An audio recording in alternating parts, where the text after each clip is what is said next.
Hi there, my name is Elena and welcome to my channel. Let's jump straight into part 2 of our tutorial.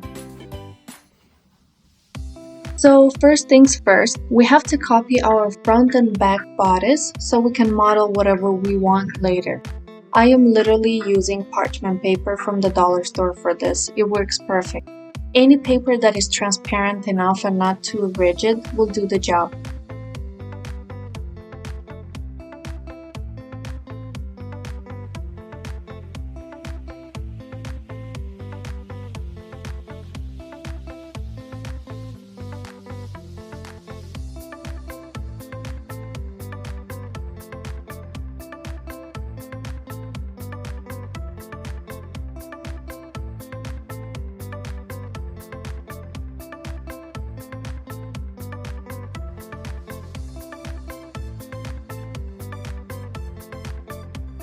Now we are copying the front bodice. If you remember in the first video where we drafted the bodice, we lowered the waistline by 0.6 millimeters. Well, now I won't be using that lowered line. I will keep the original straight one. I find that when you have a smaller bust and no belly, it doesn't really make a big difference if you lower the front waistline. You can decide for yourself what you prefer to do. You should definitely try both ways and see what works better for you.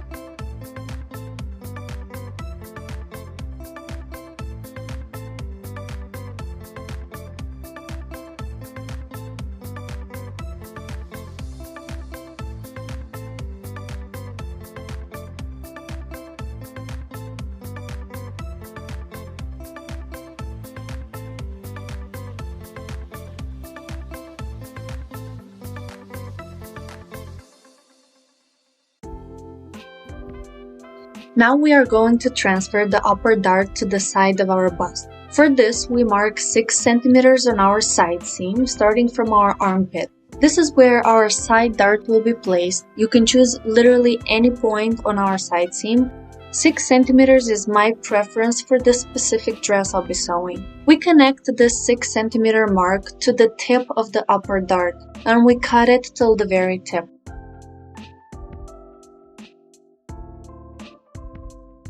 Then we cut one of the sides of our upper dart, and we also cut the opposite side, but now about 1 centimeter away from the line, just like you see me doing here. We need this extra 1 centimeter so we can tape the lines together easier when we close the upper dart.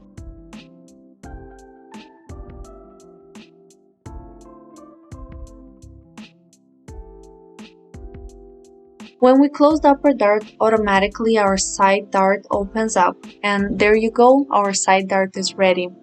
Now here we also need to adjust our shoulder line. We have to fill in the gap that forms after we close the upper dart. In my case, the gapping is not big, but we still need to straighten it out.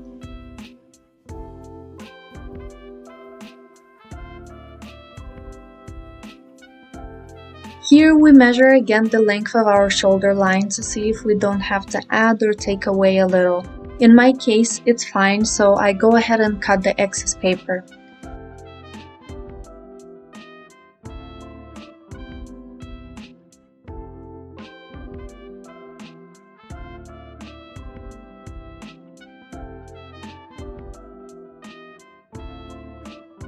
And don't forget to cut out the back bodice as well.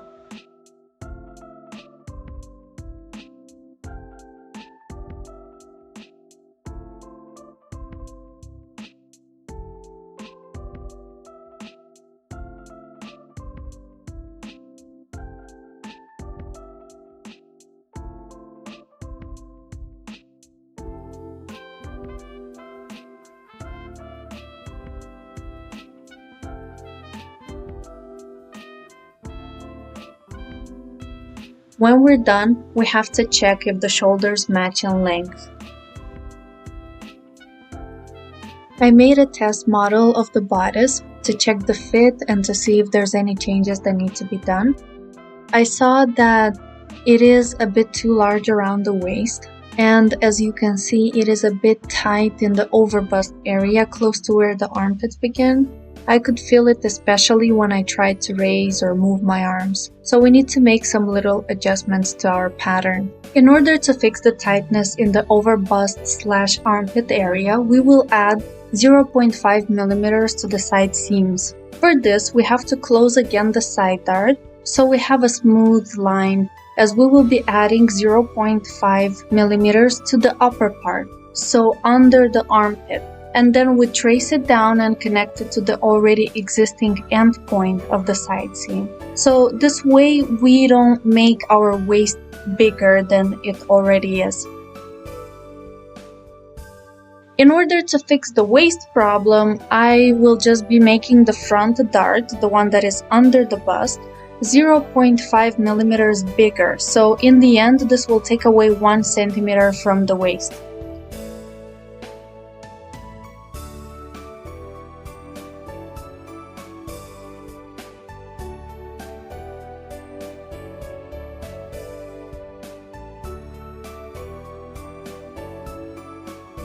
And we add, of course, the 0.5 millimeters to the back bodice side seam as well.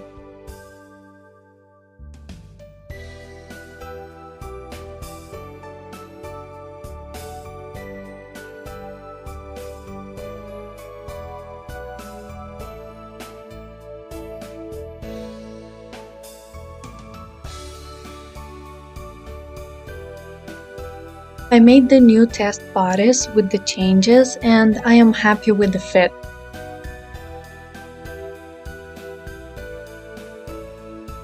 Now I am creating the upper body lining pieces. This will help me hide the seams because I don't have a serger, and also it will give me the seamless finish on the outside of the garment. I really like the look of finished edges with no visible seams.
I changed a bit the shape of the front plank, as you can see here. This will make it easier to finish the edges later on.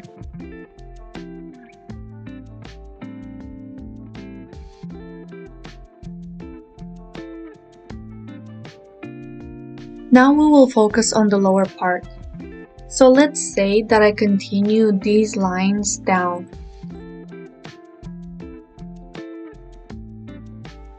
to whatever length of the skirt that I want for the back and for the front bodice. If we do that, we get something like this. This is a scaled down version. I'll use this to show you the modeling process for the skirt because I will make my skirt 90 centimeters long, so I won't be able to show you properly the modeling process. So this is this part. We will model exactly the same for both back and front parts. We will extend down the line of the middle of the dart. Then we cut it following one side of the dart and the line we just traced. Then we will close the dart like so, and because of that we will be getting this extra space here. We measured the length of the skirt. My miniature has 10 centimeters in length, and we placed 10 centimeters from the upper edge of the skirt to add to it more volume and to straighten that curved hip line. We connect with a smooth line the bottom edge.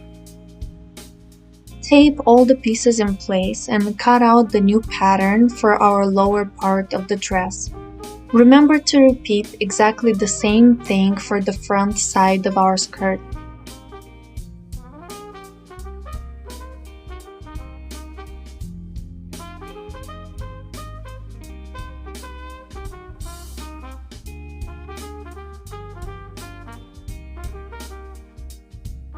Now I am drawing the lining plank on the real size skirt pattern. It is 6 centimeters wide, same as the one we did for the upper body, and it goes all the way down.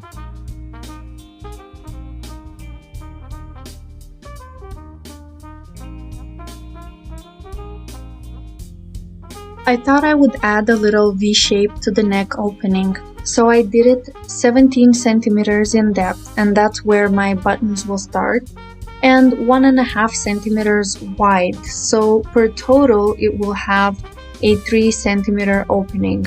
I don't want it to be too wide. And of course, we have to make the same changes to the lining plank.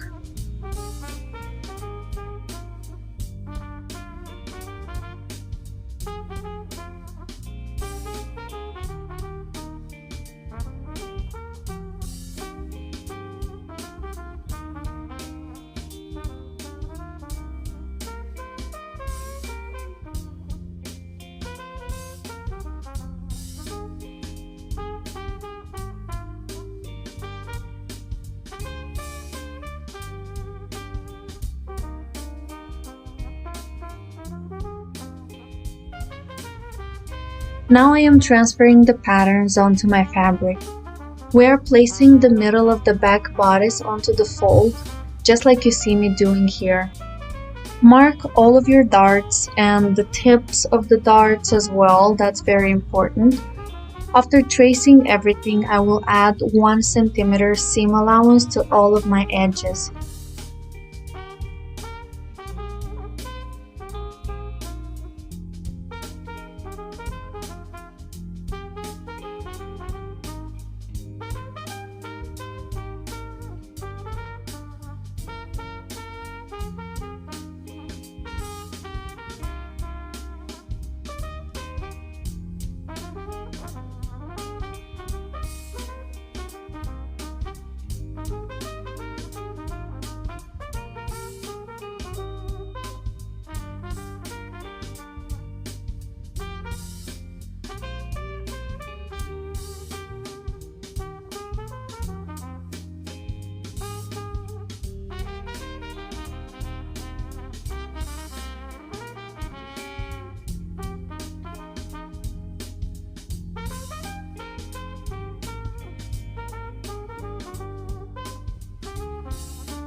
I wanted to show you a quick close-up of the real size skirt patterns. This is the back, and we will cut it in fold so there won't be a seam in the middle of the back. And we cut one piece of it. This is the front part, and we cut two separate pieces as our dress has the button closure in the middle of the front. Here I laid out the skirt pattern so I can figure out what would be a good placement for all the pieces. I need to make sure that everything fits properly and that I have enough fabric. If you have a fabric with a print, please make sure you pay attention to how you lay out your pattern and how the print will look when your garment is assembled. Look at the direction of your print also, that is really important. I pre-washed my fabric, and this way we make sure that we avoid those situations where you sew your garment and wash it after only to discover that it shrunk a little bit or maybe a little bit more. It can happen. If for some reason you can't pre-wash it, then it would be a good idea to iron it with the steam on, but of course try doing it first on a small piece of fabric and see what temperature it can take. Please ignore this piece. Initially, I wanted to use lining planks for finishing the edge of the skirt, but later on I changed my mind and I will use another method. Also, please note that we have to cut two rectangles with the size of 5 or 6 centimeters in width and about 60 centimeters in length. Remember I said I will do buttons in the front, so I don't want to make buttonholes. Instead, I want to make little loops. But when these close, there's usually some gapping left. And in order to cover that, we will need this rectangular plank. You can totally ignore this if you want to make regular buttonholes or maybe some other type of closing for the dress. Maybe you want to make a zipper or little ties. The next step is finishing the edges of all the lining planks, and we're talking about the edges that will not be sewn to the dress. For this, I used the woven ribbon. You can even get a wider one and it will be even easier working with it. Here I am showing you the neck plank with the edge already finished.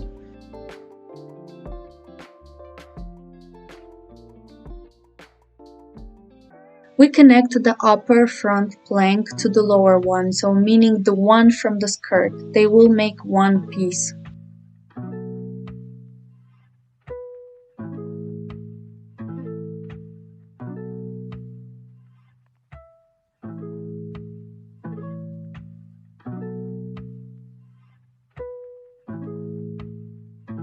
Got the kick.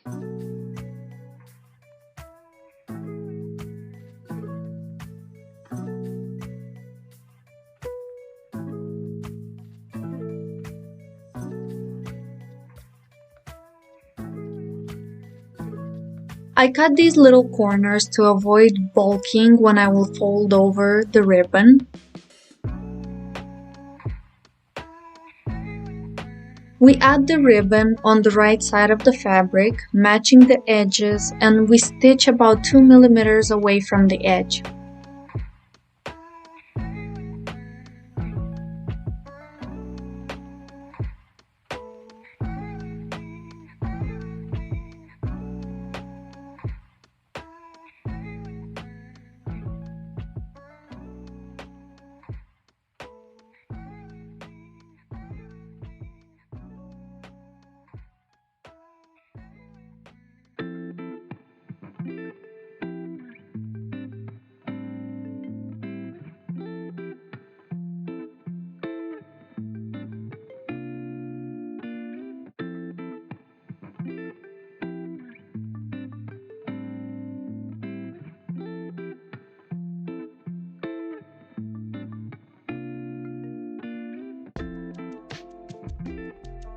Now we fold the ribbon towards the wrong side of the fabric, so towards the inside.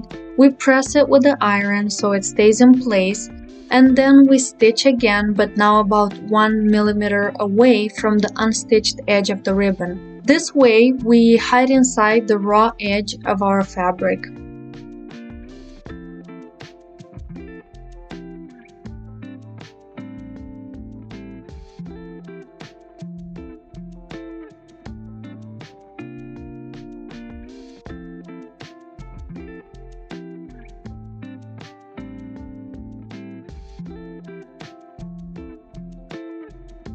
And we will finish the edges of all of our planks in the same manner. I also wanted to show you really quick how we do this for the armhole plank. So first we have to sew the front and the back planks together as one piece. After we cut that excess fabric in the corners of the seams, just like we did earlier, we start sewing on the ribbon. And what I especially wanted to show you is how to join in a loop the ribbon in order to have a clean finish. So here we get to the point where we have to close the loop. And what we do is basically crisscrossing towards the outside both edges of the ribbon. Watch how I do it here.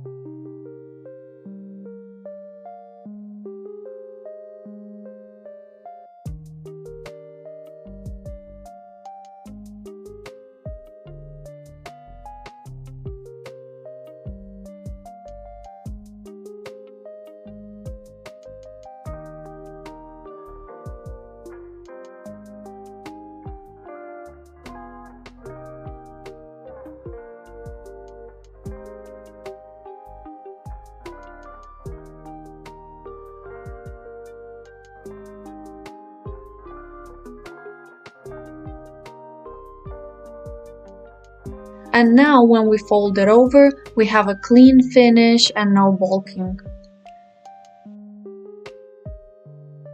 It's time to stitch all of our darts on the front and back bodice. So what I usually do is I press the darts in place, making sure that I don't go over the very tip. This makes it so much easier to sew the dart and be more precise with it. But of course not all fabrics will allow it, so in other cases where the fabric is more difficult to work with, more slippery and thin for example, then we have to pin it in place or hand sew it prior to using the sewing machine. The way that I secure the tip of the dart is I leave about 6-7 centimeters of the sewing thread and I tie 3 knots. This way you know for sure that your dart isn't going anywhere. Make sure that the 2 threads are not twisted before you tie the knots.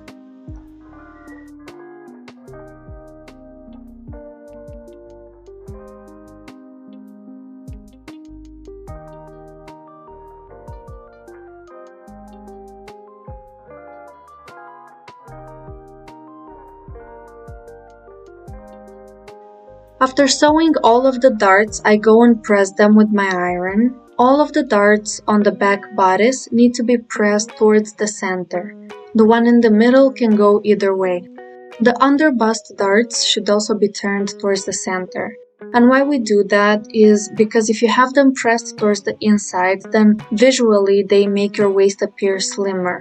If they're turned towards the outside, so towards the side seams, that makes your waist appear wider visually.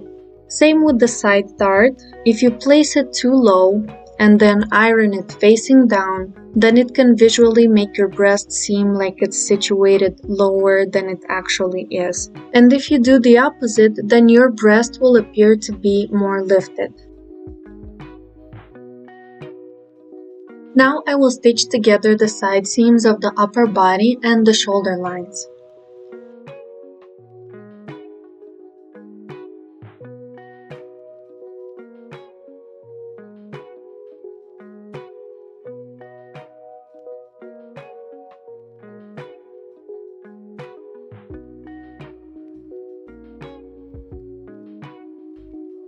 Pressing open all the seams I just stitched. I like to do this after each step. It gives me a better idea of how everything is coming along and keeps everything nice and neat.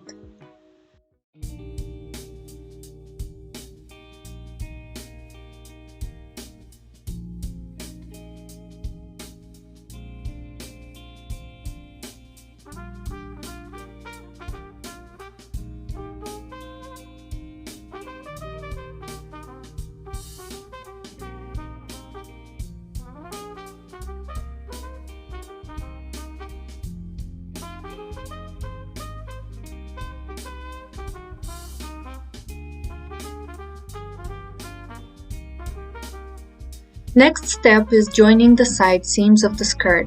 Remember, we have one piece for the back and the two front pieces.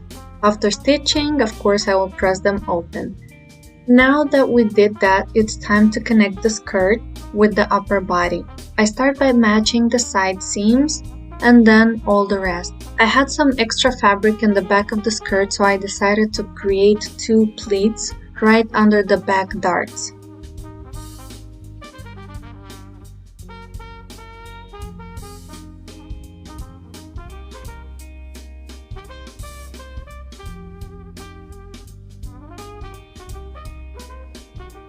I will stitch now the lining planks for the armholes.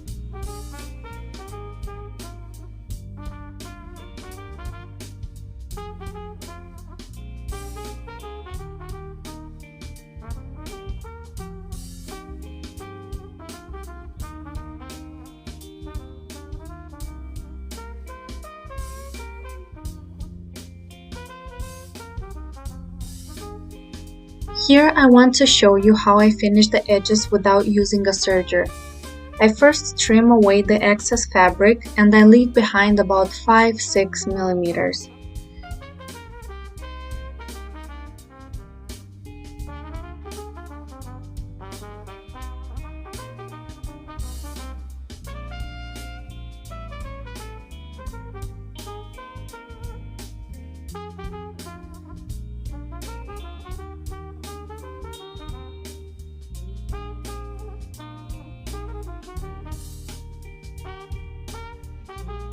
I then choose this stitch on my sewing machine. It kind of mimics the stitches of a serger, and I will go around the edge twice.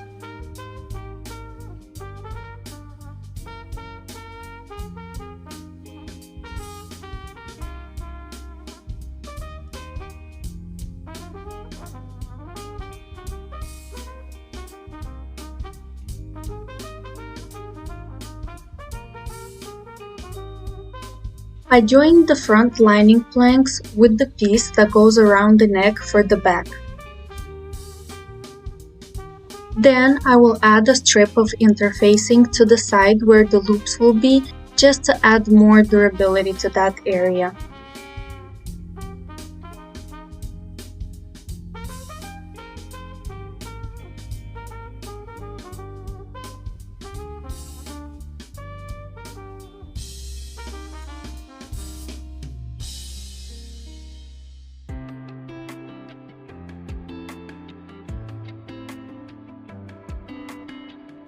Now I am preparing to sew that rectangular plank that is supposed to cover the gapping when we button up the dress.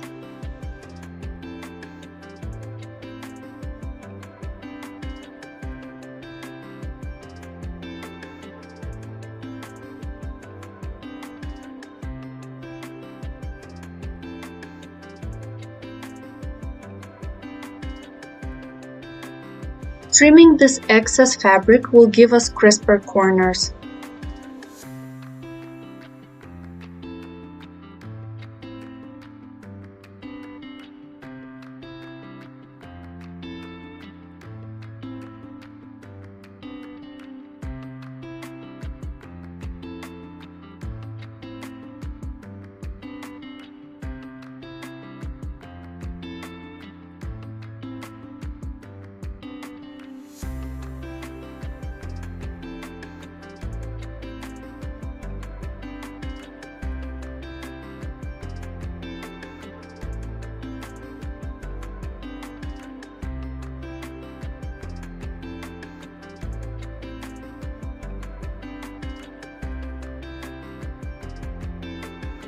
It's time to join the lining piece with the dress.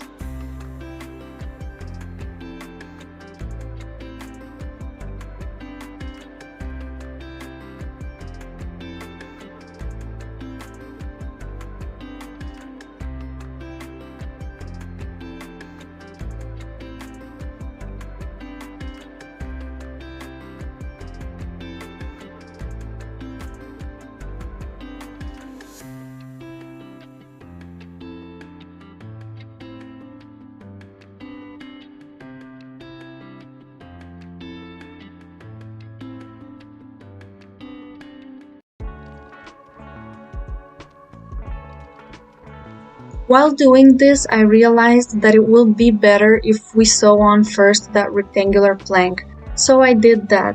Then I continued with the stitching of the lining.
Snip some fabric off in the most rounded areas of the neck, as you see here. This will give us smooth curves with no fabric bunching up close to the edge.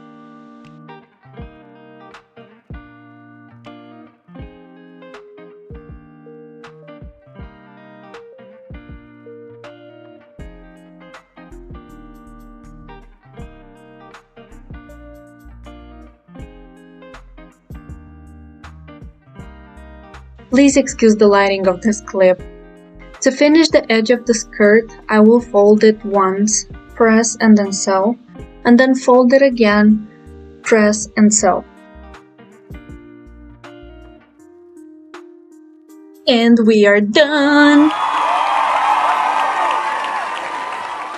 My mannequin is about a size bigger than me at the moment, but I still wanted to show you some close-ups of the button details and what the edge turned out like.